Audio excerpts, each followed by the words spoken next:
Hi, people of Something Light, of the Something Light community.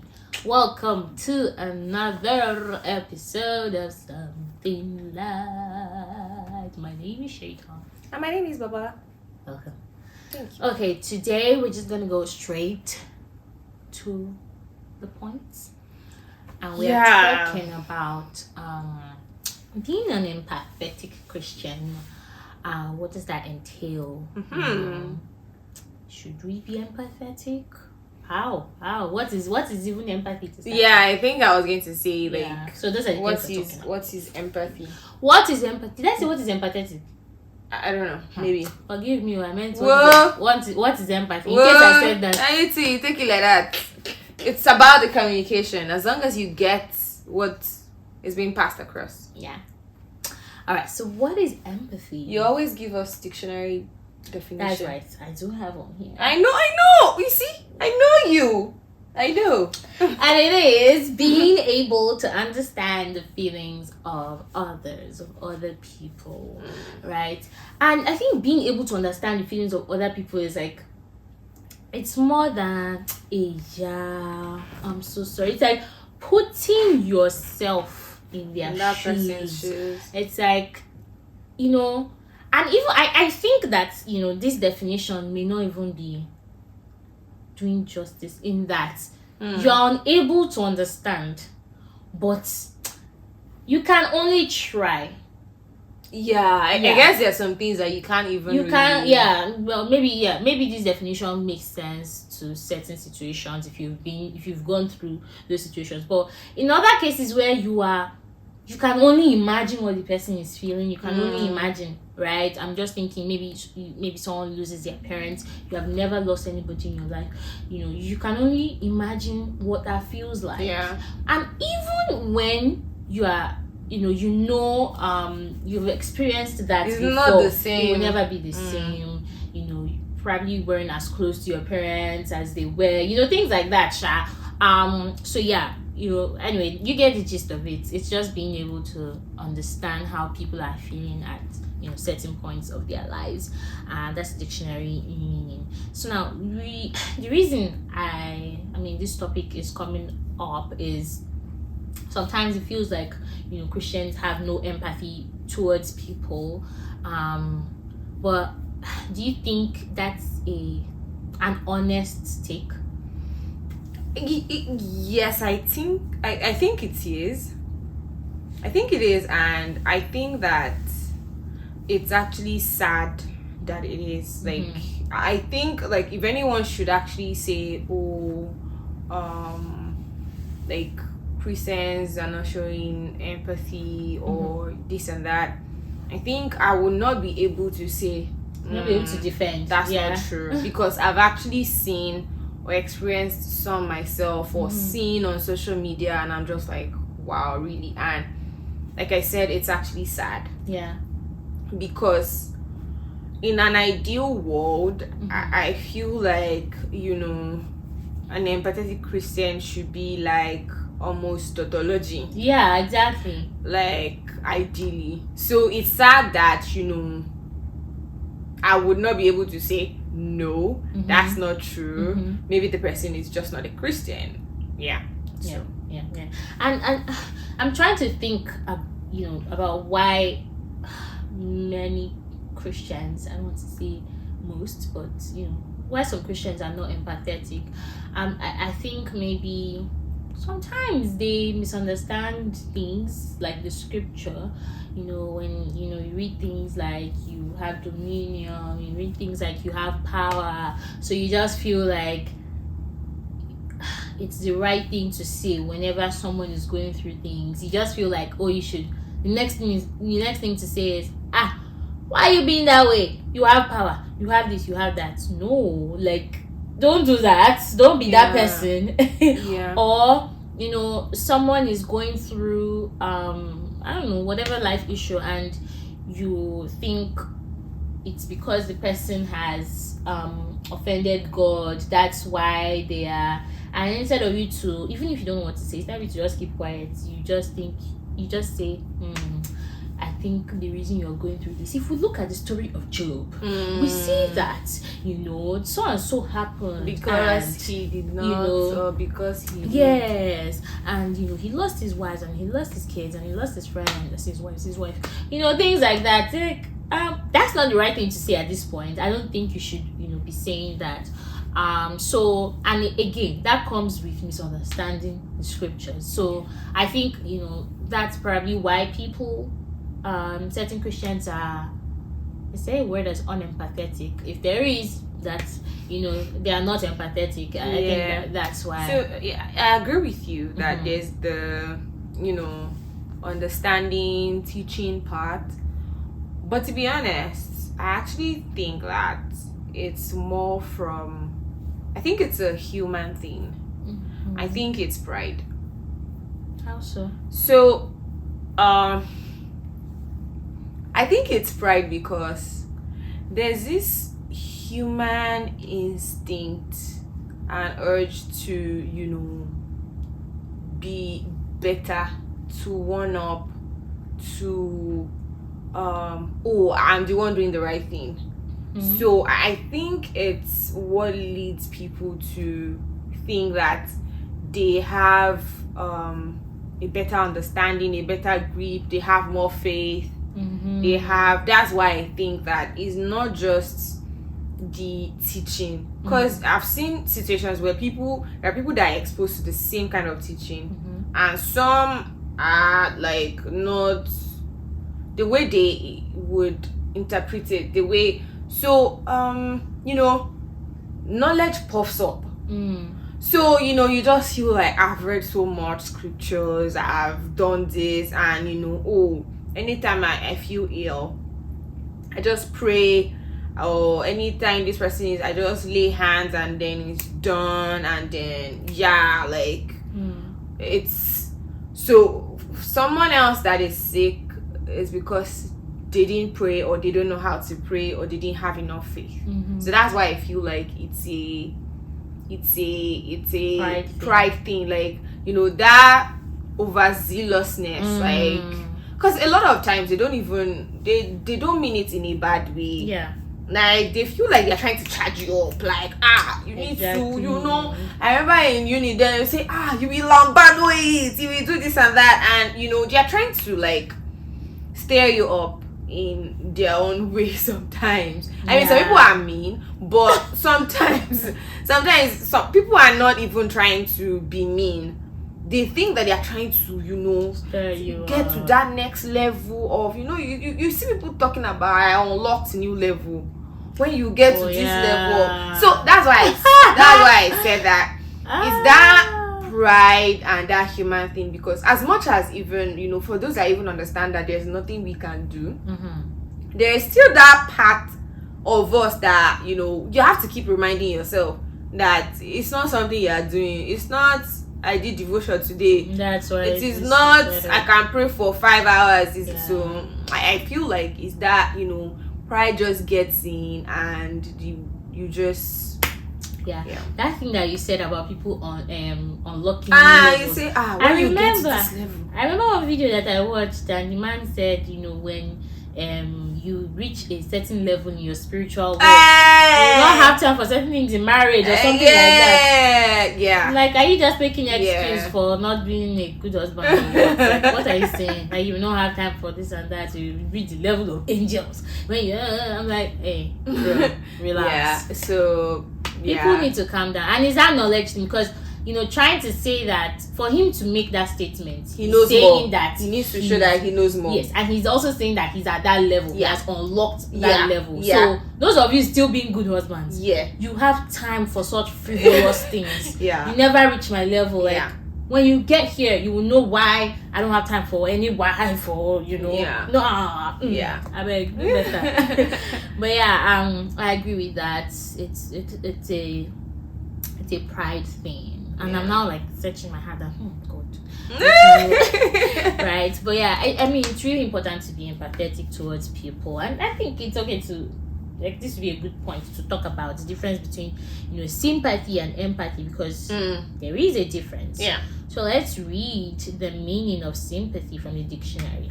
So Give feelings us. of pity and sorrow for someone else's misfortune, goes back to what I said earlier, that it's beyond a sorry, that happened. It's sometimes sympathy is not even heartfelt, like it's not genuine. Sometimes it can be just, that's a shame, I feel sorry for her. Yeah. And then the next thing is, so back to what we're saying, like back to regular programming, right? Whereas empathy is almost like, just being there and infusing yourself sort of Yes. in the person's situation. So I think an easy way for me is sympathy is like you're looking in from the outside. Mm-hmm. Sympathy is almost like, with sympathy sometimes there could be a little bit of condescension, right? Like, oh, poor little things. Oh, but empathy is you almost feeling what the person is feeling. Like you're not just so I'm just going to use an example of you're watching a movie and you're seeing or a documentary. Let's make it more real, like because movie is fiction, but documentary, like real life footage of maybe famine in a place, like there's no food, skinny looking people, they are dying, people are drinking their urine and all of that. Pity is that's too bad. But empathy is imagining, being able to see yourself in that place. And so the difference is when you're seeing yourself in that position, you are going to feel the urge to help. Thank you. So that's where that difference now comes in. Like, if you feel sorry for someone, sorry, bye. But when you're seeing it like, this could be me, how would I feel if this was actually happening to me? Okay, how would I, like, how can I help? How can I, because it's almost, you're in it, you're seeing yourself right there. So you're thinking of how to help, how to send things, and then you get to work. And that has made me think that as Christians, to be honest, I don't think we have any business with sympathy. Like, it's fine, but it wasn't recorded anywhere in scriptures that Jesus did anything for anyone out of pity. Like, it was always out of compassion. And if you're going to compare the definition of compassion and empathy, you find that empathy and compassion are more alike than sympathy or whatever. I don't know what other synonym will be there for that. So I think that's it for me. Like, that's how I just differentiate those two. Like, empathy will push you to action, to do something. Sympathy ends at just whatever you're feeling. Like, I agree. Another thing that empathy is not is, after watching maybe a documentary and you are now seeing how kids in maybe Africa or wherever are suffering, then your child is not eating his food. You're not like, can't you see those kids people are suffering in Africa? People are suffering. Will you sit down and eat your food? Like, what the heck was that? You can't do that, right? That's definitely not empathy. And what you said about Jesus, I just want us to touch on some examples. Sometimes, I think many things connect to people when we show them through Jesus's lens, right? So we see the case of what was that man that needed to be the man was born by the pool. By the pool, right? And he was going, and the man was shouting. Jesus was going, and the man was shouting, Son of David, have mercy on me, and things like that. And what did Jesus do? He stopped. And what did he do? He healed the man. And again, before he healed, you see that the Bible recorded that, and Jesus had exactly. You will always see that. And Jesus was moved by, right? And Jesus used it as a teaching moment, right? To teach. Yes, teaching empathy, but also teaching the gospel to this man and the people around him, right? Because the disciples, they saw him as a regular, everyday, paralyzed man, not needing. They probably felt sympathy for him once. And that was just feel sorry for him, right? And that can't move. Exactly, and that was probably the first time Jesus came across him. And what did he do? Like, oh, this person needs my help. This is why I'm here on earth. Yeah. What will I do? I will heal the person. And I think that's how we believers should also. We are able to heal. We are able to heal the sick. We are able to help people, right? So whenever we see, anybody in pain, sickness, whatever, really the first line of action should be, let's pray, right? And I know that it may not come at the fore of our minds typically, because maybe it's not something we practice often. But when we see someone and we feel empathetic, towards that person, especially if the person is ill, the next thing should be, hey, let's pray. And when you pray with them there, when you go back, you can also pray for them. And I'm getting a little ahead of myself because it was one of the things I wanted to talk about, ways of being empathetic towards people. But anyway, back to Jesus. The case with the woman with the issue of blood, touching his garments, and him noticing that, hey, a touch was different here. And I forget what he said, your faith has made you whole, right? And the centurion, the man who had a sick servant, or was he son? I think it was his servant. And Jesus wanted to go to this man's house, man he never met from anywhere, and the man was like, no, just say the word, right? And all, and moved by the faith and compassion and everything, healed. So there, we can go on and on, but there are so many examples of Jesus being empathetic, compassionate towards people, and doing the right thing of healing them and helping them and things like that. So that is our blueprint, right? That is the template we ought to follow as believers. So another thing now I wanted to add before we move on to what's next is, like I said at the beginning, empathy or empathetic Christians should be like, okay, you're saying the same thing. So, and when I thought of that, I was thinking of the word kindness. Kindness, as we know, is one of the fruits of the Spirit. So there's no way, it's supposed to be one of the things that people, because, okay, what are fruits? Fruits are those things that you see that help you to identify a tree. Like, most of us don't know. If you are not like horticulturist or agronomist or whatever, just by looking at the tree and the leaves, there are no fruits on it. You don't know what type orange of tree it is from apple tree. But as soon as you have fruits on them, you know that, no, this one is purple. Oh, this one is orange. This one is apple. So one of the things, our fruits are basically our identifiers. There are things that people can say that, okay, this person is kind, this person is, long suffering, okay, this must be a Christian. Like, this person has to be, like, all those signs are there. So you cannot separate, kindness, empathy from being a Christian. And I think that it should be like a check, right? Like, everything we're doing, we're doing through the lens of there's also this slogan that people have, like, what would Jesus do, right? So we're doing everything through that lens, with that in our mind. So before you have that urge, like someone is saying that, oh, I couldn't come for the church meeting, I couldn't attend fellowship because I had period pain. You're not going, how come you're still having period pain?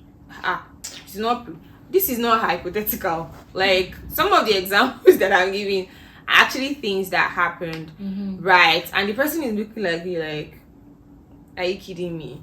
So, and if imagine if someone that knows you're a Christian, that you're in the same fellowship, being offended and taken aback by your statements. Imagine someone that doesn't even have an understanding of your faith. Imagine, like, did you just act like that? And then you're coming to preach to me, like, What are no, you there's a saying? disconnect somewhere. So you know, we need to have that reminder, like in our words, in our actions, like, okay, is this kind? Am I actually being kind with these words? Like, even if you feel like, it's very possible that someone is not praying enough. It's very possible that someone is not studying enough. I mean, maybe you notice that this person never comes for church meetings. The right thing to do is not to point it out to them and throw it on them and say, oh, is maybe they stole your money because you didn't come to church. It is, you know, pray for this person and actually, you know, taking active steps to check on the person. Is there any reason why you've not been able to come to church? Is there anything, you know, actually asking, you know, questions, seeing how you can help. Maybe the person needs a ride to church. Yeah. Maybe, the person needs a reminder. Maybe the person got a new job and you're just assuming the worst of them. So, yeah. Yeah, absolutely. I like how TPT puts that Galatians 5:22, and is it TPT or NET? I think it's TPT. And the fruit of the spirit is love. Then, you know, they now put it, because the thing is, it's from love. It's one fruit, really, right? Yeah. And then from love comes kindness, long suffering, patience, and all these things. It's it reminds me of the teaching we learned on Glow recently, and you know how when you understand that love of God, when you dip that love, when you dip it, there is no way you will not be loving towards others. And you may be a work in progress. We all are, right? Because the truth is, God is love, right? It is Him that will look at to learn what love is. And we're not perfect, we're not God, but when the Bible talks about, you know, growing in the faith, it's talking about, or being perfect, is always referring to our love walk with believers. Always. So that is how, you know, we can grow. That is that, you know, kindness piece, that it all comes from the place of love. Anyway, now moving on to, you know, how believers can be more empathetic. I just have a list here that I would, you know, I guess run through. So number one, listen to people, right? Someone comes and says, you know, this is what is happening to me. Just listen to them. Sometimes people don't need solutions. They just want you to be there. Yeah, they just want to talk and get things off their chest. So listen to them and don't interrupt while they are talking, right? Don't be like, yes, so it's true. And have you tried? And sometimes it's hard. It's hard. Especially if you, and me, I know that I'm guilty of this, right? If I've been through a similar thing, I'm guilty. I'm almost quick to say, oh my God, yes, that happened to me too. Oh, it is well, Jerry. God is helping all of us, right? But just listen to people. Sometimes, like at that point, maybe your own issue is even more than their own. But just listen, just be there for them. Love is preferring yourself over others over yourself, right? So just at that point, just listen to them, just let them talk. Then I you know, ask if you can pray with them, right? So you talk, they finish talking, you don't have any solution that you can do. What do you have? Prayers. So just ask, like, can I pray with you? And then you pray with them. And when you now pray with them, you now go back into your own closet and pray for them. And just keep praying for them. Keep praying that, you know, the situation is lightened, the burden is lightened and things like that. The next thing is to check in. We're not gonna know anyway. You know, just check in sparingly, not every day. How tomorrow? How's it going? So, you know, so that the person doesn't feel choked. Just, how's it going? How are things? How are you feeling? Things like that. I think, you know, it's good because, and it would especially be nice if you can't help the person. You know, it's not like, oh, I need money and then I have the money and I can give you. If it was a case of loss, for example, you can't help them, right? So just be there, checking how you doing. Is there anything I can do to help? Do you need me to do anything for you and things and really mean it, because they will ask you for something. You don't just ask that question like, come and eat. And they then say, you're really coming. You're really coming to it. So really, really mean it, right? And lastly, don't be dismissive of their feelings, right? Again, it goes back to that listening to them piece.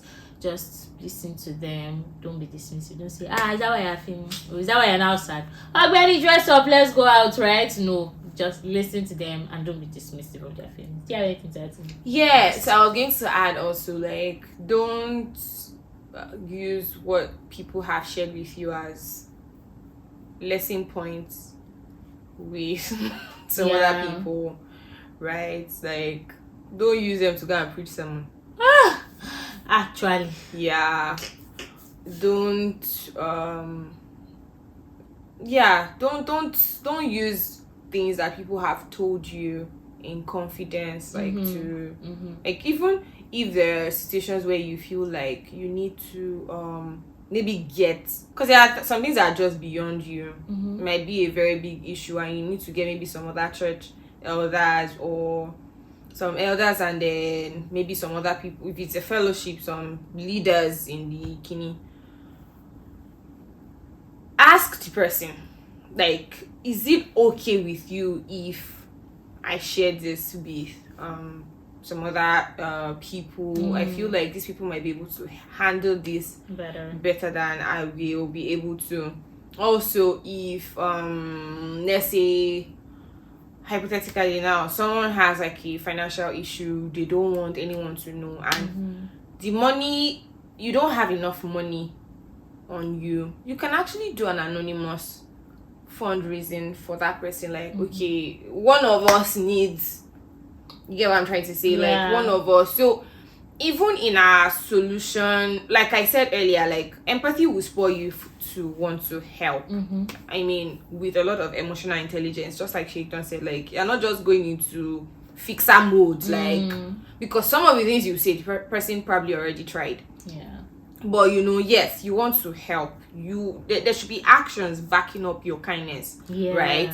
So, but in our solutions, there's also, use a lot of wisdom, right? You're not just, this person needs money, now carry mic. So, brother, Sister Kiniko needs the $50,000 rent. Like, if some people are not comfortable with that, like, and this will, if you wanted to really dive really deep into this topic, like, this is what leads to like a lot of church hurt, right? A lot of church hurt actually came up from a place of people thinking they are even trying to help, but only making things worse. But anyway, we're not talking about that today. So your solution, pray for wisdom leading even as you help the person, and pray. And even like there's some discussions that you may want to bring up with the person, what you think may be a solution. I'll ask the Holy Spirit please, how can I bring, because you really don't want to further hurt that person. Like, Holy Spirit, beg, help me, I want to say this thing. It doesn't matter if you stop for like 2 or 3 days or however long, but ask. That wisdom piece is very important. How can I say this to this person? Because you don't also want to ruin your relationship with that person in the process of giving advice and things like that. So just be very be wise about these things. And I mean, we are all we are all works in progress. God, English, don't do this to me. So we are working, we are getting better daily. So even if you slip up, you as the person, if someone is watching this and person like, oh my God, my whole life I've not been empathetic. Don't worry, give yourself grace. We all slip up. Exactly. We have all been there. We are all learning. And God will continue to help us to be better people, to be more compassionate to those around us. I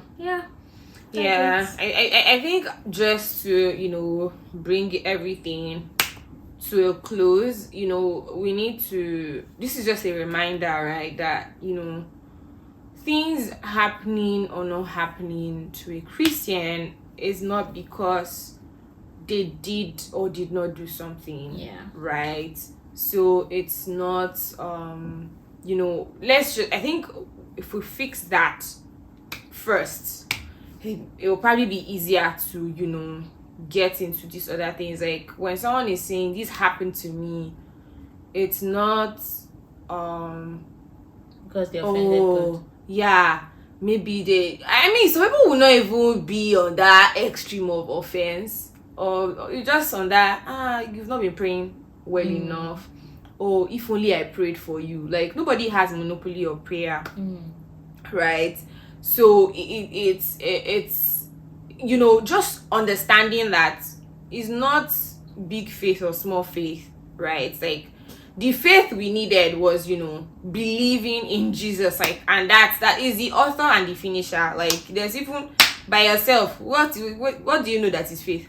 So understanding that, and like Seyitan said, getting to, as we study, you're not studying to be rapping scriptures like Kiniko, Philippians 4, this, that. No.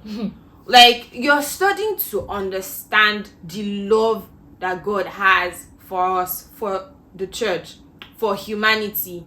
And the more you understand that love, the more you will be humble. And if you are humble, it helps also with being able to give back, being able to be kind to people, because you know that, okay, I did not do anything to deserve this. So you're not thinking, did this person actually deserve to get this or not? You're just giving sparingly. So yeah, ultimately it's just all about understanding God's love for us, accepting God's love for us, and giving to others out of that love. Period. That's it. That's it. Oh, great conversation. Yeah. Of something light. If you haven't been watching us, listening to us, what have you been doing? You need to go and catch up on all the previous episodes. Immediately. Because God is helping us say wise things. We try.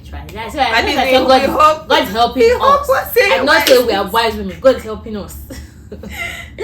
Helping us. So thank you all so much for listening up until this point. So what do you want to tell them to subscribe?